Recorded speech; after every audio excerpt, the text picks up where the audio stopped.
Hello विद्यार्थी मित्रों, good morning, सुप्रभात। आज फरी एक वखत आपणे नवा अभ्यास ने नवा चेप्टर साथे नवा मुद्दा साथे મળીએ છીએ। કેમ છો? કાલના અભ્યાસની અંદર તમને બધાને સમજાયું હશે અને જો ન સમજાયું હોય તો ફોનથી પણ તમે પૂછી શકો છો। આજે આપણે પ્રકરણ 16 નું ગઈકાલે આપણે પ્રકરણ 16 નો એક મુદ્દો આપણે ભણ્યો અને એ હતો ઉદારીકરણ, આર્થિક ઉદારીકરણ। આજે આપણે પ્રકરણ 16 આર્થિક ઉદારીકરણ અને વૈશ્વિકીકરણનો બીજો એક મુદ્દો ભણવા જઈ રહ્યા છીએ, એ છે ખાનગીકરણ। ગઈકાલે આપણે જે અભ્યાસ કર્યો એની થોડીક વાત કરીએ તો ગઈકાલે આપણે ભણ્યા કે ઈસવીસન 1991 માં ભારત સરકારે ભારતના આર્થિક વિકાસને વેગવંતો બનાવવા માટે નવી ઔદ્યોગિક નીતિ અમલમાં મૂકી અને એ નવી ઔદ્યોગિક નીતિઓમાં ત્રણ નીતિઓનો સમાવેશ થાય છે, જે એક છે આર્થિક ઉદારીકરણ, બીજી છે આર્થિક ખાનગીકરણ અને ત્રીજું છે વૈશ્વિકીકરણ। આ અમલમાં આવેલી ત્રણ ઔદ્યોગિક નીતિઓ દેશના આર્થિક વિકાસ માટેની નીતિઓ હતી। એમાંની એક નીતિનો અભ્યાસ આપણે લાસ્ટ વિડિયોની અંદર કર્યો અને એ નીતિ હતી આર્થિક ઉદારીકરણ। ઉદારીકરણ એટલે શું? ઉદારીકરણનો અમલ શા માટે કરવામાં આવ્યો? ઉદારીકરણના લાભ અને ગેરલાભ એટલે કે લાભાલાભ, આટલા પોઈન્ટ આપણે કાલના ચેપ્ટરમાં ભણ્યા। આજે આપણે પાછી એક નવી આર્થિક નીતિનો અભ્યાસ કરવા જઈ રહ્યા છીએ અને એ નવી આર્થિક નીતિ છે ખાનગીકરણ। ખાનગીકરણ એટલે શું? ખાનગી શબ્દ વપરાય એટલે સમજાઈ જાય કે પોતાની માલિકીના ઉત્પાદન એકમોની સ્થાપના કરવા માટેની નીતિ એટલે ખાનગીકરણ। ખાનગીકરણનો આપણે અર્થશાસ્ત્રની ભાષામાં અર્થ લેવા જઈએ તો સરકારે અમલમાં મૂકેલી એવી નીતિ કે જે નીતિ દ્વારા જાહેર ક્ષેત્રના ઉદ્યોગો અને જાહેર ક્ષેત્રના ઉદ્યોગોની માલિકી ખાનગી માલિકોને સોંપવી। 1991 પહેલા મેં તમને કહ્યું કે આંગળીના ટેરવે ગણી શકાય એટલા જ ખાનગી ઉદ્યોગપતિઓ હતા। કાલે આપણે વાત કરી કે 1947 થી 1990 સુધી કે 1991 સુધી ભારતની અંદર ખાનગી ઉત્પાદન એકમોની સંખ્યા ખૂબ જ ઓછી માત્રામાં હતી, કારણ કે આઝાદી પછીના પ્રથમ 4.5 દાયકાઓ દરમિયાન ભારતનો આર્થિક વિકાસ મંદ રહ્યો છે।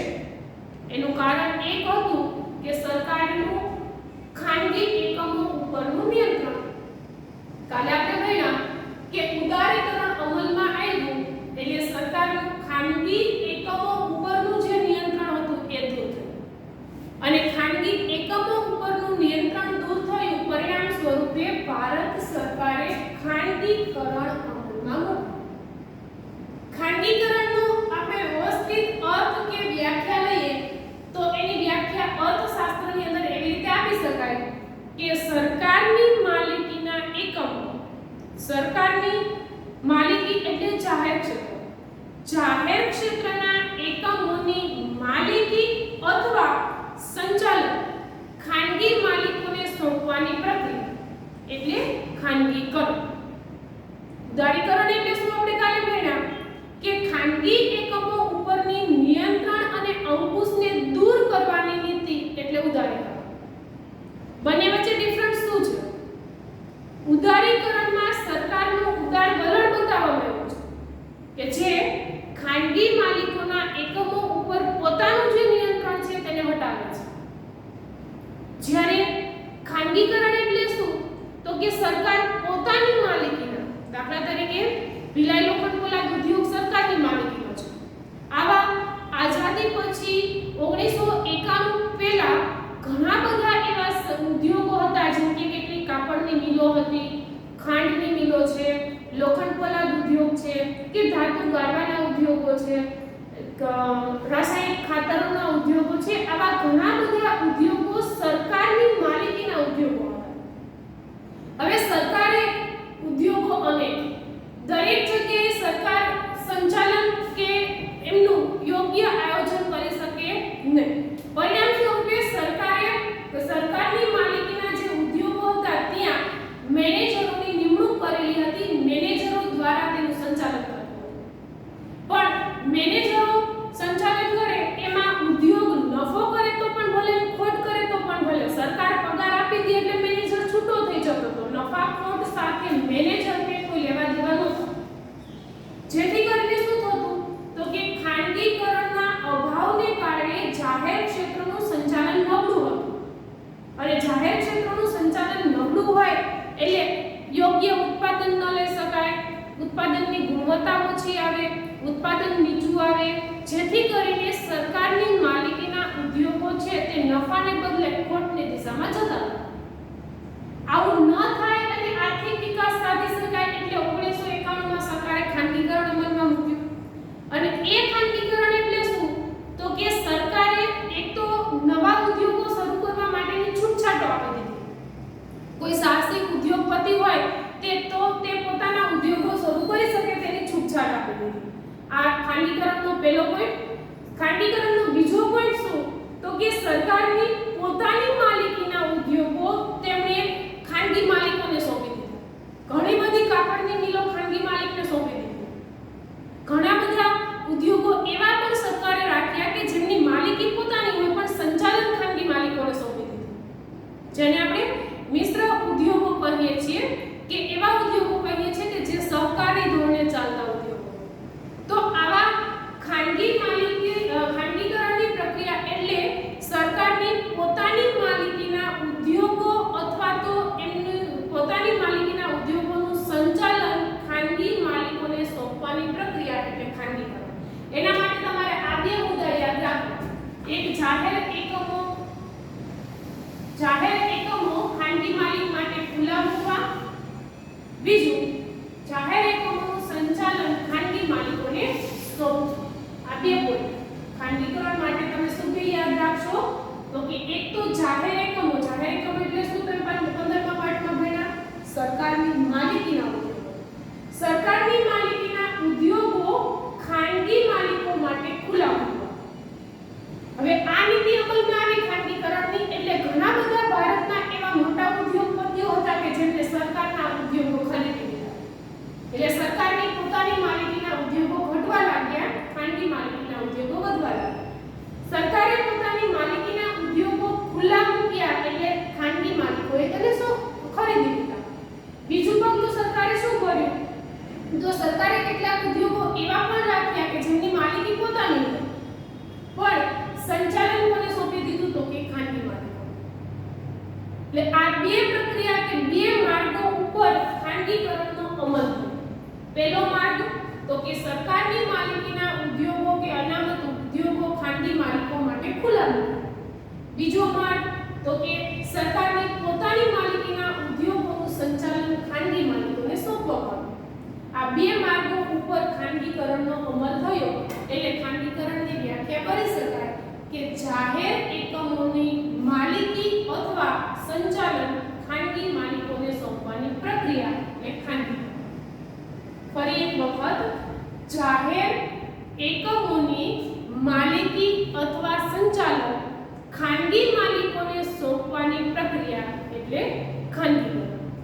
જાહેર એકમો એટલે સરકારના એકમો, માલિકી અને સંચાલન કોને સોંપવું તો કે ખાનગી માલિકોને સોંપવું. આ પ્રક્રિયાને આપણે ખાનગીકરણની પ્રક્રિયા તરીકે ઓળખીએ છીએ. અને ખાનગીકરણની પ્રક્રિયાના અમલ માટેના બે માર્ગો કયા તો એક તો અનામત ઉદ્યોગો ખુલ્લા મૂકવા અને બીજું સરકારની માલિકીના ઉદ્યોગોનું સંચાલન ખાનગી માલિકોને સોંપવું.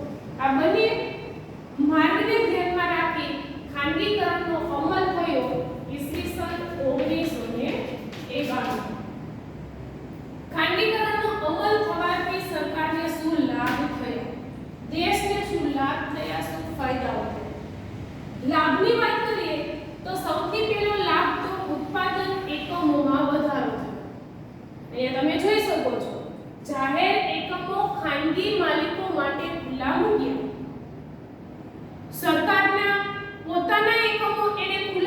દીધા એટલે ખાનગી માલિકો હવે દાખલા તરીકે જો એક સમય એવો હતો કે અમુક ઉદ્યોગો ખાનગી માલિકો શરૂ ન કરી શકતા જેની ઉપર સરકારનો વિચાર હતો, જેમ કે ખાદ્ય સામગ્રીને લગતા કોઈ ઉદ્યોગો હતા. શરૂઆતની અંદર રાસાયણિક ખાતરનો ઉદ્યોગ સરકાર જ ચલાવી શકે, ખાનગી માલિક ન ચલાવી શકતા. પણ ખાનગીકરણ આવ્યું એટલે હવે રાસાયણિક ખાતર ઉદ્યોગ પણ સરકારે ખુલ્લો મૂકી દીધો. હવે ખાનગી માલિક પણ તેમને ખોલી શકે છે, ચલાવી શકે છે, સ્થાપી શકે છે. હવે આ ખાનગીકરણ આવતા ઉદ્યોગો ખુલ્લા મૂકવામાં આવ્યા. પરિણામ સ્વરૂપે ખાનગી માલિકો નવા સાહસિક માલિકો જે હતા એને મૂડીરોકાણ કરે અને નવા ઉદ્યોગો કે નવા એકમો સ્થાપ્યા, જેના કારણે અર્થતંત્રમાં ઉત્પાદન એકમોનો વધારો થયો, નવા ઉદ્યોગ ધંધા શરૂ થાય. અને તમે કહેશો કે નવા ઉદ્યોગો શરૂ થાય તો એનાથી શું ફાયદો થાય? ઘણા ફાયદા. પહેલું તો નવા ઉદ્યોગ ધંધા શરૂ થાય એટલે મની રોટેશન થાય. બીજું, નવો ઉદ્યોગ શરૂ થાય એટલે લોકોને રોજગાર મળે, લોકોની આવકમાં વધારો થાય. ત્રીજું, નવા ઉદ્યોગો શરૂ થવાને કારણે ચીજવસ્તુની ઉત્પાદકતામાં પણ વધારો થાય. દાખલા તરીકે રાસાયણિક ખાતરનો ઉદ્યોગ સરકાર એક જ ચલાવતી હતી તો ઘણા બેઠા ઉદ્યોગો હતા. તો સરકાર એક જ એનું ઉત્પાદન કરે તો એનું ઉત્પાદન એટલી ઓછી માત્રામાં થાય કે દરેક ખેડૂતો સુધી ન પહોંચાડી શકાય. પણ સરકારે ખાનગીકરણ મૂક્યું એટલે હવે રાસાયણિક ખાતરનો ઉદ્યોગ કોઈ પણ કરી શકે. તો ઉત્પાદન વધ્યું તો શું થયું? તો કે દરેક ખેડૂતોને તે ઉત્પાદન મળવા લાગ્યું. એટલે હવે ખાતરની અછત થાય નહીં. આ માત્ર એક્ઝામ્પલ હતું. એવી રીતે દરેક ચીજ વસ્તુ, જેમ કે ખાંડનું ઉત્પાદન જો સરકાર એક જ કરે તો દરેક લોકો સુધી ખાંડ પહોંચાડી શકાય? તો કે ના, કેમ કે સરકાર પાસે ઘણા ગાંઠિયા ઉદ્યોગો હતા, સંચાલન પણ નબળું હતું, તો એનું ઉત્પાદન પણ ઓછું થાય, તો લોકો સુધી પહોંચાડવું મુશ્કેલ હતું. પણ હવે ખાનગી માલિકો પણ તે ઉત્પાદન શરૂ કરી શકે, ઉદ્યોગ સ્થાપી શકે તો શું થશે? તો કે ઉત્પાદન વધશે, દરેક લોકો સુધી પહોંચાડી શકાશે. એટલે આ દૃષ્ટિકોણથી આપણે વિચારીએ તો ખાનગીકરણ આવતા ઉત્પાદન એકમો તો વધ્યા, પણ ઉત્પાદન એકમો વધવાની સાથે સાથે ચીજવસ્તુની ઉત્પાદકતામાં પણ વધારો થયો, ખાસ કરીને વપરાશી ચીજવસ્તુ. ખાનગી માલિકો એવા જ ઉદ્યોગોની સ્થાપના કરતા હતા કે જે વસ્તુની માંગ વધુ હોય. કઈ વસ્તુની માંગ વધુ હશે? તો કે રોજિંદી વપરાશી ચીજવસ્તુ, જેમ કે પોશાક છે, ખોરાક છે કે રહેઠાણ સાથે સંકળાયેલી ચીજવસ્તુ છે, તેની માંગ વધુને વધુ રહેવાની, કેમ કે લોકો તેનો ઉપયોગ રોજબરોજ કરતા હોય છે. હવે જે ચીજવસ્તુનો ઉપયોગ રોજબરોજ થતો હોય છે તેની માંગ વધારે હોય, તેનું વેચાણ પણ વધુ થાય, તો ખાનગી માલિકો એવી જ ચીજવસ્તુ ઉત્પાદન કરતા ઉદ્યોગો સ્થાપે કે જ્યાં તેને વધુ નફો મળે, જેનું વેચાણ વધુ થશે ત્યાં તેને નફો પણ વધુ મળશે. પરિણામ સ્વરૂપે ખાનગીકરણ આવતા વપરાશી ચીજવસ્તુની ઉત્પાદકતામાં વધારો થયો. ઉત્પાદન વધ્યું એટલે લોકોની જરૂરિયાતો પણ સંતોષાવા લાગી. એટલું જ નહીં, ત્રીજો ફાયદો એ પણ થયો કે જાહેર ક્ષેત્રની કાર્યક્ષમતામાં વધારો થયો. તમે અહીંયા જોઈ શકો છો, એક માર્ગ હતો સરકારના ઉદ્યોગો ખાનગી માલિકો માટે ખુલ્લા મૂકવા, બીજો માર્ગ હતો સંચાલન ખાનગી માલિકોને સોંપવો. સરકારે આ બે માર્ગને ધ્યાનમાં રાખી અને ખાનગીકરણ અમલમાં મૂક્યું. પરિણામ સ્વરૂપે સરકારની માલિકીના જે ઉદ્યોગો છે તે ઉદ્યોગોનું સંચાલન નબળું હતું. મેં તમને કહ્યું કેમ? તો કે સરકાર એક જ છે, એમણે નિમણૂક કરેલા મેનેજરો છે કે એમણે નિમણૂક કરેલા માણસો છે તે સરકારના ઉદ્યોગોની દેખરેખ રાખે છે. જો એ દેખરેખમાં કચાશ રહે તો ઉત્પાદન ઓછું થાય, નબળું થાય, તો પણ સરકારે નિમણૂક કરેલા માણસોના પગારમાં કોઈ ફેરફાર નહોતો થતો, જેથી કરીને સંચાલન કરતા સંચાલકો છે તે માત્ર પગાર સાથે જ જોડાયેલા રહ્યા, ઉત્પાદન સાથે નહીં. તો ખાનગીકરણ નહોતું ત્યારે જાહેર ક્ષેત્રના જે ઉદ્યોગો હતા, સરકારની માલિકીના જે ઉદ્યોગો હતા, તેનું સંચાલન નબળું હતું. પણ સરકારે એનું સંચાલન કોઈ ખાનગી માલિકને સોંપી દીધું. દાખલા તરીકે કોઈ ભારતીય ઓઇલ ઇન્ડસ્ટ્રીઝ છે, માનો કે એનું સંચાલન નબળું થાય તો તે રિલાયન્સના માલિક અંબાણીને સોંપી દે તો શું થાય? તો કે અંબાણી તેમનું સંચાલન કરતા હશે, એનો અમુક ટકા હિસ્સો તે કરીને એનું સંચાલન છે તે યોગ્ય રીતે થશે, જેથી કાર્યક્ષમતા છે તે સુધરશે. એટલે સરકારે કેટલાક ચાવીરૂપ ઉદ્યોગો પોતાની પાસે રાખ્યા, જેમ કે લોખંડ પોલાદ ઉદ્યોગ, કોઈ એનર્જીને લગતા ઉદ્યોગ છે જેમ કે તાપ વિદ્યુત મથકો છે, કે કોઈ કોલસો બાળી અને તેમાંથી ઉત્પાદિત કરવામાં આવતી એનર્જીના ઉદ્યોગો છે. આવા ઉદ્યોગો સરકારે પોતાની પાસે રાખ્યા, પણ સરકારે ખાનગીકરણના ભાગ રૂપે એની સંચાલન કોઈ ખાનગી માલિકને સોંપ્યું, અને એમાં ખાનગી માલિક અને સરકાર બે અમુક ટકા હિસ્સેદાર બન્યા, જેમ કે 60-40, 70-30, 80-20. એવી રીતે 3 સ્ટેપની અંદર સરકારે ખાનગી માલિક સાથે સોદો કર્યો. 60-40 ના રેશિયોને ધ્યાનમાં રાખી અને જો ઉત્પાદન થાય, વેચાય, તો તેના નફાનો 40% હિસ્સો ખાનગી માલિકને મળતો, 60% હિસ્સો સરકારને મળતો. હવે ખાનગી માલિક એનું સંચાલન યોગ્ય રીતે કરશે તો સારું ઉત્પાદન થશે, સારો નફો મળશે, તો ખાનગી માલિકને 40%ના ભાગરૂપે સારો ફાયદો થશે. આ રીતે સરકારે સંચાલન માલિકને સોંપ્યું, જેના કારણે જે ખાનગીકરણ થયું એનાથી જાહેર ક્ષેત્ર એટલે કે સરકારની માલિકીના જે ઉદ્યોગો હતા તેની કાર્યક્ષમતામાં વધારો. આ 3 ખાનગીકરણના ફાયદા છે. હવે આપણે વાત કરીએ ખાનગીકરણના કેટલાક ગેરલાભ, તેની મર્યાદા. મેં તમને કહ્યું કે કોઈ પણ ઔદ્યોગિક નીતિ હોય એના લાભ પણ હોય અને એના ગેરલાભ પણ હોય.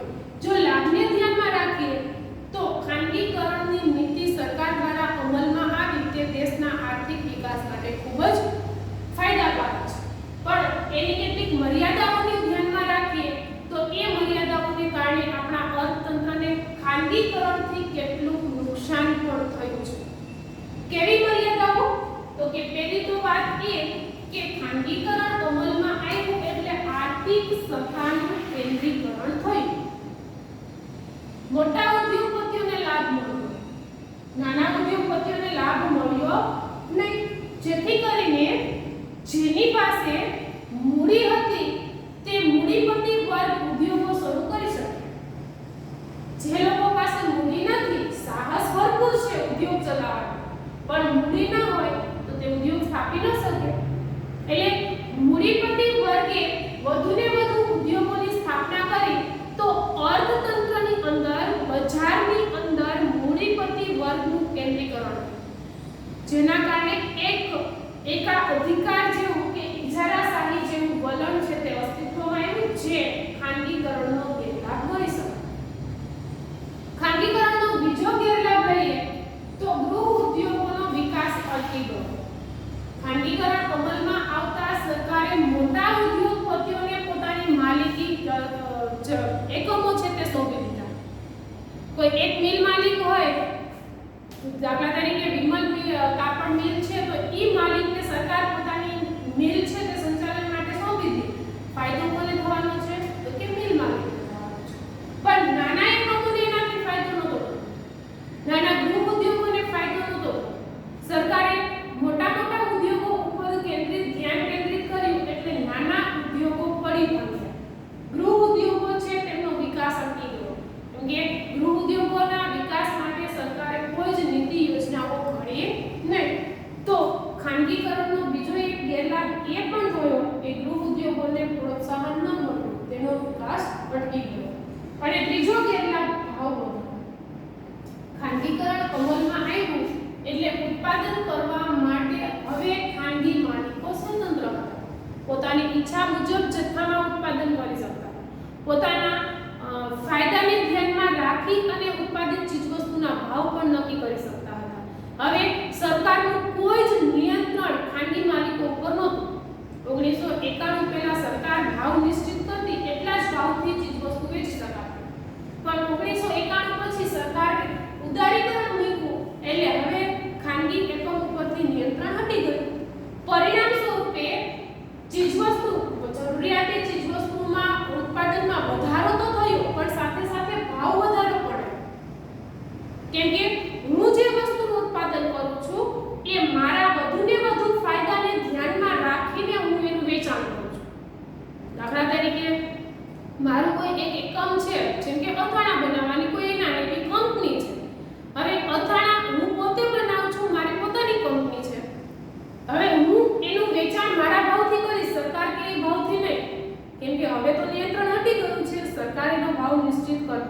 નથી. તો મને વધુને વધુ ફાયદો થાય એ મુજબ હું એની એમઆરપી મૂકીશ, એ મુજબ હું એના ભાવ નિશ્ચિત કરીશ.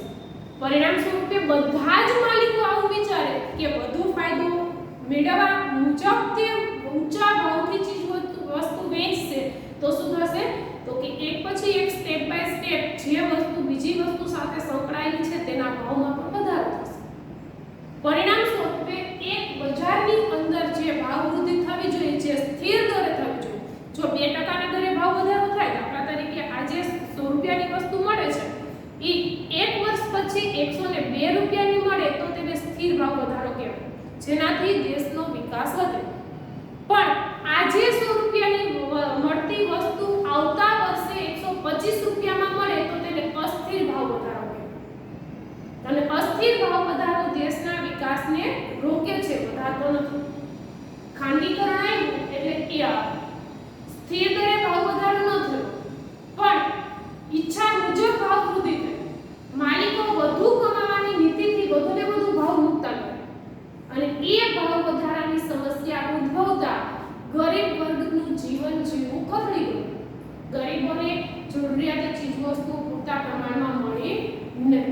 એટલે આ રીતે આ ખાનગીકરણના આ 3 ગેરલાભ પણ ગણી શકાય કે જેનાથી દેશના વિકાસને અવરોધક પરિબળો ઊભા થયા. જેમ કે એક તો ઇજારાશાહી આવી, બીજું નાના ઉદ્યોગો પડી ભાગ્યા અને ત્રીજું ભાવ વધારો આવ્યો. હવે જો નાના ઉદ્યોગો પડી ભાગે તો પણ કેટલીક જરૂરિયાતી ચીજવસ્તુઓનું ઉત્પાદન અટકી જાય, તો લોકો સુધી તે જરૂરિયાતી ચીજવસ્તુઓ પહોંચે નહીં. ભાવ વૃદ્ધિ થાય તો ગરીબ વર્ગના લોકો છે તે વપરાશી ચીજવસ્તુ ખરીદી શકતા નથી. તો આવી કેટલીક સમસ્યાઓ છે તે ખાનગીકરણના કારણે ઉદ્ભવે છે. પણ જો આ મર્યાદાઓને દૂર કરી દેવામાં આવે તો ખાનગીકરણના કેટલાક લાભ પણ છે. કેવા લાભ? તો કે એક તો ઉત્પાદન એકમ વધારી શકાય છે, ઉત્પાદનમાં વધારો થતા લોકો સુધી ચીજવસ્તુ પહોંચાડી શકાય છે અને ઉદ્યોગોનું સારું કાર્યક્ષમ એકમ ઊભું કરી શકાય છે. એટલે એ રીતેના ફાયદા તો છે જ, પણ સાથે સાથે તેના કેટલાક ગેરલાભ પણ છે. હવે આપણે વાત કરીએ ખાનગીકરણ પછીની ત્રીજી આર્થિક નીતિ એટલે વૈશ્વિકીકરણ. 1991માં સરકારે જે 3 નીતિ અમલમાં મૂકી એમાંથી 2 નીતિ તમે ભણ્યા. એક ઉદારીકરણ, બીજું ખાનગીકરણ અને ત્રીજું છે વૈશ્વિકીકરણ. આ 2 નીતિનો અભ્યાસ આપણે કર્યો. ગઈકાલે આપણે ઉદારીકરણ ભણ્યા, હાલ આપણે ખાનગીકરણ ભણ્યા. હવે આપણે 1991માં આવેલી 3 નીતિઓમાંની ત્રીજી નીતિ ભણવા જઈ રહ્યા છીએ, તે છે વૈશ્વિકીકરણ. આ આપણી ત્રીજી નીતિ વૈશ્વિકીકરણ. વૈશ્વિકીકરણ એટલે શું? તો કે વિશ્વ સાથે જોડાવ. ભારતના અર્થતંત્રને વિશ્વના અર્થતંત્ર સાથે જોડવાની પ્રક્રિયા એટલે વૈશ્વિકીકરણ. જો પરીક્ષાની અંદર 1 માર્ક્સના કે 2 માર્ક્સમાં આ 3ની વ્યાખ્યાઓ પૂછાય છે. ઉદારીકરણ કોને કહેવાય? ખાનગીકરણ કોને કહેવાય? વૈશ્વિકીકરણ. ઉદારીકરણનો અર્થ આપણે કાલ ભણ્યા. ફરી એક વખત ત્રણેયની વ્યાખ્યા કહું છું. ઉદારીકરણ એટલે તો કે ઉદારીકરણ એટલે ખાનગી એકમો ઉપરના નિયંત્રણો અને અંકુશોને દૂર કરવાની નીતિ. ઉદારીકરણ શું છે? ખાનગી એકમો ઉપરના અંકુશો, નિયંત્રણોને દૂર કરવાની નીતિ. બીજું ખાનગીકરણ કોને કહેશું? તો કે જાહેર એકમોનું સંચાલન અથવા માલિકી ખાનગી એકમોને સોંપવાની નીતિ એટલે ખાનગીકરણ. જાહેર એકમોની માલિકી અથવા સંચાલન કોને સોંપવું? તો કે ખાનગી માલિકોને સોંપવાની પ્રક્રિયા એટલે ખાનગીકરણ. હવે આપણે ત્રીજી નીતિ ભણીએ છીએ વૈશ્વિકીકરણ. વૈશ્વિકીકરણની વિધિવત વ્યાખ્યા કેવી? તો કે ભારતના અર્થતંત્રને વિશ્વના અર્થતંત્ર સાથે જોડવાની પ્રક્રિયા એટલે વૈશ્વિકીકરણ. તમે કહેશો કે ભારતનું અર્થતંત્ર વિશ્વના અર્થતંત્ર સાથે કઈ રીતે જોડાય?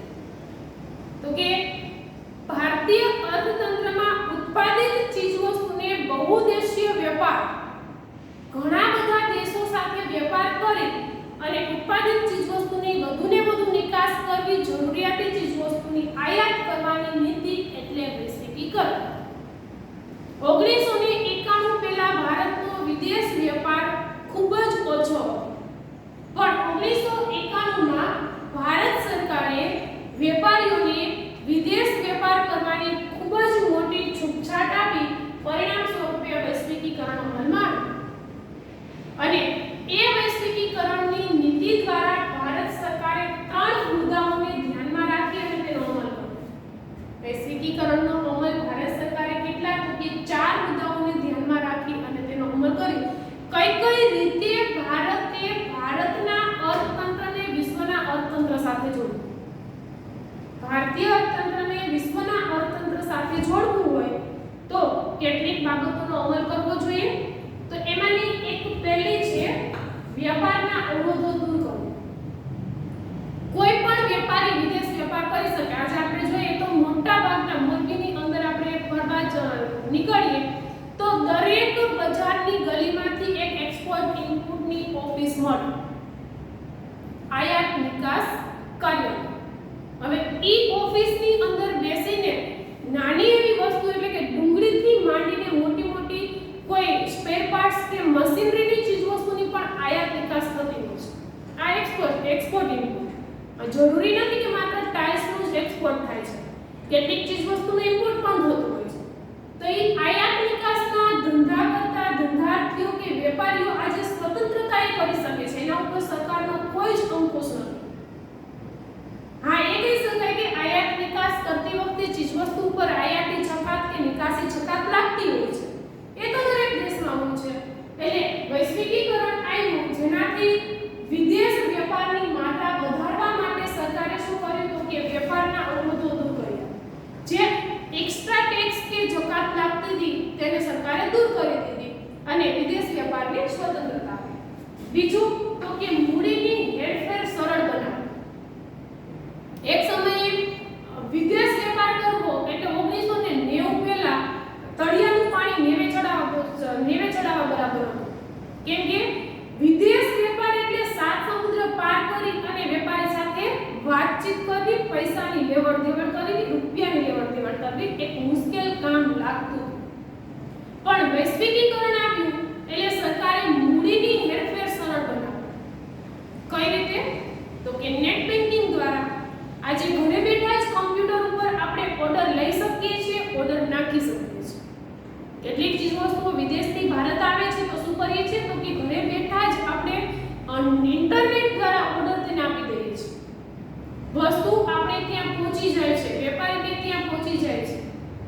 રૂપિયાની લેવડ દેવડ પણ અહીંયા બેઠા જ થઈ જાય છે. આપણે આપણા ખાતામાંથી માનો કે ડોલરમાંથી કોઈ વસ્તુ આપણે ખરીદી છે તો એ જેટલી વસ્તુની જેટલી કિંમત છે એટલી કિંમતના ડોલર છે તે આપોઆપ આપણા બેંક એકાઉન્ટમાંથી કપાઈ જશે. અહીંથી સીધા જ આપણે જે તે વેપારીના બેંક એકાઉન્ટની અંદર મની ટ્રાન્સફર કરીએ છીએ તો આપણા રૂપિયા કપાઈ જાય છે, ત્યાં ડોલરમાં જમા થઈ જાય છે. એટલે રૂપિયાની લેવડ દેવડ પણ મુશ્કેલ નથી. વૈશ્વિકીકરણ આવતા મૂડી ટ્રાન્સફર, મની ટ્રાન્સફરની પ્રક્રિયા સરળ બનાવી અને સહેલી બનાવી, જેથી કરીને વિદેશ વેપાર વધારી શકાય. ત્રીજું સરકારે શું કર્યું? ટેકનોલોજીની હેરફેર સરળ બનાવી. ધારો કે આપણા દેશમાં કોઈ ઉત્પાદન એકમ શરૂ થયું છે, દાખલા તરીકે આપણે ત્યાં સિરામિક ઇન્ડસ્ટ્રીઝ છે. હવે સિરામિકમાં વપરાતી મશીનરી તમે સૌ જાણો છો ઇટાલી ને ચીનથી આવે છે. ભારતમાં તે મશીનરી મોટા ભાગની મશીનરી, એવું નથી કે બધી જ મશીન છે તે ચીનથી આવે છે. મોટા ભાગની મશીનરી કે યંત્ર સામગ્રી આપણે ત્યાં ચીનથી આવે છે અને એ યંત્ર સામગ્રીના બળ ઉપર આપણે ટાઇલ્સ કે સેનેટરી વેર્સનું ઉત્પાદન કરીએ છીએ. તો એ મશીનરી ચીનથી ભારત આવી એટલે એ ટેકનોલોજી આવી. ચીનમાંથી ભારત શું આવ્યું? ટેકનોલોજી આવી. ટેકનોલોજીની હેરફેર સરળ બને તો જ નવી ચીજવસ્તુનું ઉત્પાદન કરી શકાય અને ઉત્પાદિત વસ્તુને પાછી વિદેશ મોકલી શકાય. એટલે સરકારે ટેકનોલોજીની હેરફેરને પણ સરળ બનાવી. ચોથું, શ્રમિકોની હેરફેર. એવું પણ બને કે શરૂઆતની અંદર આપણે કોઈ મશીનરી બહારથી મંગાવી હોય તો તે યંત્ર સાથે કામ કરતા કારીગરો આપણી પાસે ન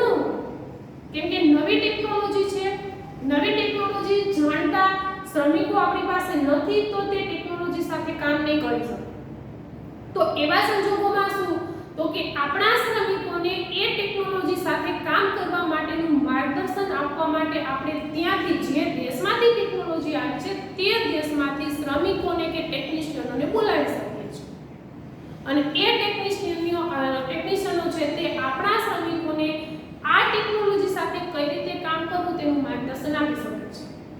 આ વૈશ્વિકીકરણના જ ભાગરૂપ 4 મુદ્દા છે.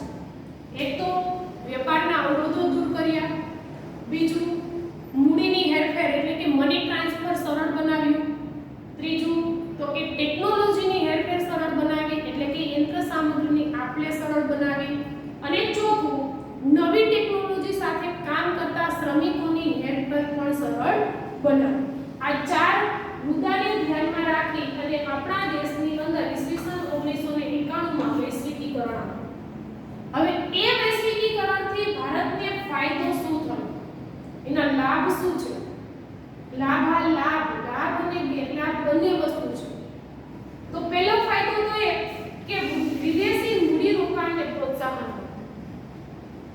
ભારતીય અર્થતંત્રને વિશ્વના અર્થતંત્ર સાથે જોડવાનું છે. એટલે માત્ર વસ્તુની, શ્રમિકોની કે ટેકનોલોજીની જ હેરફેર નહીં, પણ કેટલાક એવા મૂડી રોકાણકારો છે કે જે બહુદેશીય મૂડી રોકાણ કરે છે. ઘણા બધા વિદેશી ઉદ્યોગપતિઓ એવા છે કે જેમના ઉદ્યોગો એક નહીં પણ એકથી વધુ દેશની અંદર હોય છે. તો સરકારે એવા ઉદ્યોગપતિઓને ભારત આવકાર્યા કેમ કે ભારત પાસે મૂડીની અછત છે. બીજા વિદેશી મૂડી રોકાણકારો ભારતમાં ઉદ્યોગ શરૂ કરશે તો ભારતને ફાયદા થશે 3. ફાયદા નંબર 1, ભારતમાં ઉદ્યોગ શરૂ થયો છે, ભારત સરકારને ટેક્સ મળશે. બીજો ફાયદો તો કે ભારતના લોકોને રોજગારી મળશે. ને ત્રીજો ફાયદો, વિદેશી વસ્તુનું ઉત્પાદન ભારતમાં થાય છે તો ભારતના લોકોને તે સસ્તી મળશે. આ 3 ફાયદાને ધ્યાનમાં રાખી અને ભારત સરકારે વૈશ્વિકીકરણના ભાગરૂપે વિદેશી મૂડી રોકાણકારોને પ્રોત્સાહન આપીને ભારત બોલાવ્યું. ફોર એક્ઝામ્પલ, આપણા દેશની અંદર જે ફોર્ડ કારની કંપની છે, ફોર્ડ કાર છે, ફિગો ફોર્ડ, એ વિદેશી કંપની છે પણ ભારતમાં સ્થાપિત છે. જુઓ, વિદેશી કંપની હોવા છતાં તે ઓડી જેટલી મોંઘી નથી. એ કાર ઓડી જેટલી આપણને મોંઘી પડતી નથી કેમ કે ઉત્પાદન ભારતમાં થાય છે, ભલે તેનો માલિક વિદેશી. તો પહેલો ફાયદો તો આપણને થયો ને કે તે આપણને ઓછા ભાવથી મળે છે. બીજો ફાયદો એ કે એ વિદેશી માલિકે એ કારની કંપની ભારતમાં સ્થાપિત તો ભારતના કેટલા બધા એન્જિનિયરોને, કેટલા બધા કારીગરોને, કેટલા બધા ટેકનિશિયનોને એની અંદર કામ મળ્યું, તો ભારતને રોજગાર મળ્યો.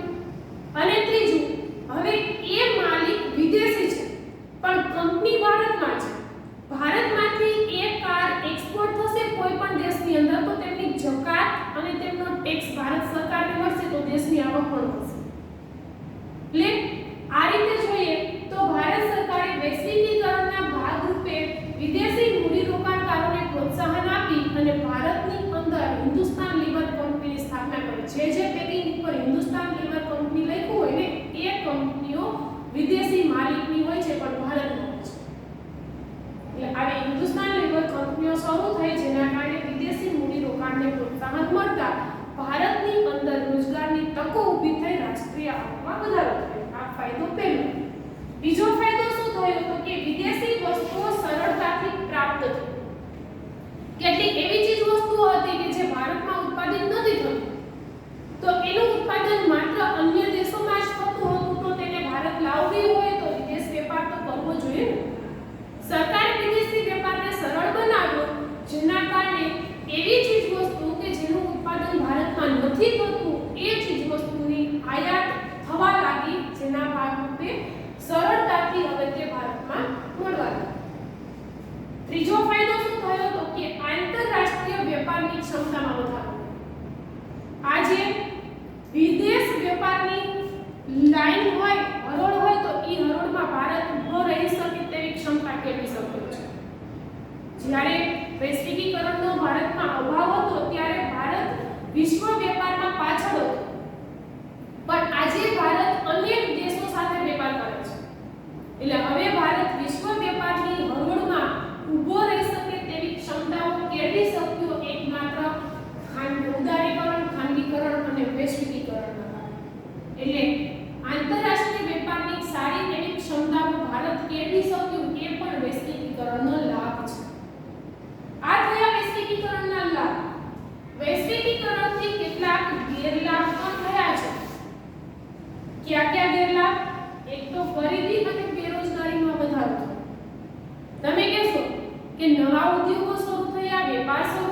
એ ગરીબી બેરોજગારીમાં કેમ વધારો થયો? તો કે જે દરથી આપણા દેશની વસ્તી વધી એ દરથી ઉત્પાદન ઉદ્યોગોની માત્રા ઓછી રહી. બીજી બાજુ જોઈએ તો ભારતની નિરક્ષરતાને કારણે મેં તમને કહ્યું કે car company Ford car company ભારતમાં સ્થપાઈ તો ઘણા એન્જિનિયરોને ફાયદો થયો, પણ જે લોકો નિરક્ષર છે તેને આ કાર કંપનીનો કોઈ લાભ ન મળ્યો. એટલે નિરક્ષરતાના કારણે અને મૂડીરોકાણ કરવાની ક્ષમતાના અભાવને કારણે ગરીબી અને બેરોજગારીમાં ભારતની અંદર વધારો થયો વૈશ્વિકીકરણ અવતારના કારણે. બીજો ગેરલાભ કયો થયો? તો કે નિકાસમાં ઘટાડો. આયાત નિકાસ સરળ બનાવી, મૂડીની હેરફેર, શ્રમિકોની હેરફેર, વ્યાપારના અવરોધો દૂર થયા.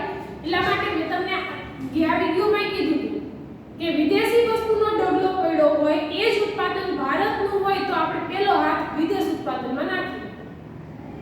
દાખલા તરીકે સ્પાઈકર ભારતનું ઉત્પાદન કરતી એક કંપની છે. જીન્સના પેન્ટ ઉત્પાદિત કરતી કંપનીઓની આપણે બે શાખા લઈએ તો સ્પાઈકર ભારતની કંપની છે, જ્યારે લેવિસ વિદેશી કંપની છે. તો આપણો પહેલો હાથ ત્યાં જતો હશે. સિયારામ કાપડ ભારત ઉત્પાદન કરે છે, એની તુલનાએ કોઈ વિદેશી કાપડ હશે તો આપણો પહેલો હાથ ત્યાં જાય છે.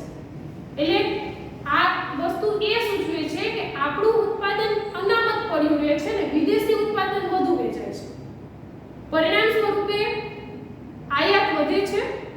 આયાત વધે છે એની તુલનાએ નિકાસ ઘટે છે. અને કાલે પણ મેં તમને કહ્યું જ્યારે આયાત નિકાસ અસંતુલિત બને ત્યારે દેણું વધે. નિકાસ ઘટે ને આયાત વધે એટલે શું થાય? દેણું વધે. એટલે વૈશ્વિકીકરણ આવતા આયાત વધી નિકાસ ઘટે. અને નિકાસ ઘટવાને કારણે ભારતને શું ગેરલાભ થયો? તો કે દેણામાં વધારો થયો. ત્રીજું, નાના ઉદ્યોગોની ઉપેક્ષા થઈ. વૈશ્વિકીકરણ આવતા મોટા ઉદ્યોગપતિઓ ખૂબ જ સારો વિદેશ વેપાર કરી ઉત્પાદન વધારી શક્યા, પણ સરકારનું ધ્યાન નાના ઉદ્યોગો ઉપરથી હટી ગયું અને મોટા ઉદ્યોગો તરફ સરકારનું ધ્યાન કેન્દ્રિત થયું. પરિણામ સ્વરૂપે નાના ઉદ્યોગોને ફાયદો થયો નહીં. નાના ઉદ્યોગોની સ્થિતિ નબળી થઈ. આ વૈશ્વિકીકરણના ગેરલાભ છે. પણ જો આ ત્રણેય મર્યાદાઓને ધ્યાનમાં રાખવામાં આવે, જો સરકાર ગરીબી બેરોજગારી ઘટાડવા માટેના કેટલાક પગલાઓ ભરે, નિકાસ ઘટાડી દે, જેમ અત્યારે નરેન્દ્ર મોદીએ કર્યું ને કે સ્વદેશી એલાન કે આપણા દેશનું ઉત્પાદન વાપરો, વિદેશી નહીં. સ્વદેશી એલાનની અંદર સ્વદેશી ચીજવસ્તુના ઉપયોગ બાબતે આજે આપણી ભારત સરકારે શું મૂક્યો છે? ભાર મૂક્યો છે. એ વસ્તુ નિકાસ વધારવા અને આયાત ઘટાડવા માટેનો એક પગલું છે. જો સ્વદેશી અભિયાનમાં આપણે સફળ થઈએ તો આયાત ઘટી જશે ને નિકાસ વધી જશે. એટલે જો આ સ્વદેશી અભિયાન ચલાવવામાં આવે તો વૈશ્વિકીકરણનો આપણને ખૂબ જ સારો ફાયદો થશે. એટલે એવી વસ્તુ નિકાસ, એનો મતલબ એવો નથી કે તમે બહારની ચીજ વસ્તુ આયાત કરો જ નહીં, પણ ભારત સરકારનું આજનું કહેવું એવું છે કે એવી ચીજ વસ્તુ કે જે ભારત ઉત્પાદન કરે છે એ ચીજ વસ્તુ વિદેશમાંથી મંગાવવી જોઈએ નહીં. જે ચીજ વસ્તુનું ઉત્પાદન ભારત નથી કરી શકતો એ જ ચીજ વસ્તુ વિદેશમાંથી મંગાવવામાં આવે તો નિકાસમાં વધારો કરી શકાશે. એ જ રીતે નાના ઉદ્યોગોના વિકાસ માટે જો હજુ સરકાર ધ્યાન આપે, ધ્યાન દોરે, જેમ કે અત્યારે સરકારે બજેટ મૂક્યું છે એમાં નાના ઉદ્યોગપતિઓ, ગૃહ ઉદ્યોગપતિઓને ખૂબ જ સારી એવી લોન અને સબસિડીની વ્યવસ્થા સરકારે કરી છે. તો એ ધ્યાન સરકારનું શું સૂચવે છે? તો કે નાના ઉદ્યોગ અને નાના ગૃહ ઉદ્યોગો છે તેના વિકાસ તરફ તેને ધ્યાન દોર્યું છે. જો એમાં ભારત સરકાર સફળ રહેશે તો વૈશ્વિકીકરણનો ભારતને ચોક્કસથી લાભ મળશે. તો અહીંયા સુધી આપણે આપણા દેશના આર્થિક વિકાસ માટે અપનાવેલી સરકારની 3 નીતિઓ ઉદારીકરણ, ખાનગીકરણ અને વૈશ્વિકીકરણનો અભ્યાસ કર્યો. હવે નેક્સ્ટ ટાઈમ, હવે પછીના વિડિયોની અંદર આપણે વિદેશ વ્યાપાર માટેની જે એક આંતરરાષ્ટ્રીય સંસ્થા છે WTO વર્લ્ડ ટ્રેડ ઓર્ગેનાઇઝેશન વિશે અભ્યાસ કરીશું.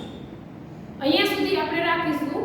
આ 3 મુદ્દામાંથી ઘણા બધા પ્રશ્નો પરીક્ષાની અંદર પૂછાતા હોય છે, જે હવે પછી તમને જ્યારે હોમવર્ક આપવામાં આવશે ત્યારે તેની અંદર હું તમને આપીશ. બાકી ત્યાં સુધી તમે તમારું રીડિંગ વાંચન ચાલુ રાખજો, મહેનત કરજો અને ખૂબ ધ્યાન દઈને ભણજો. આવજો.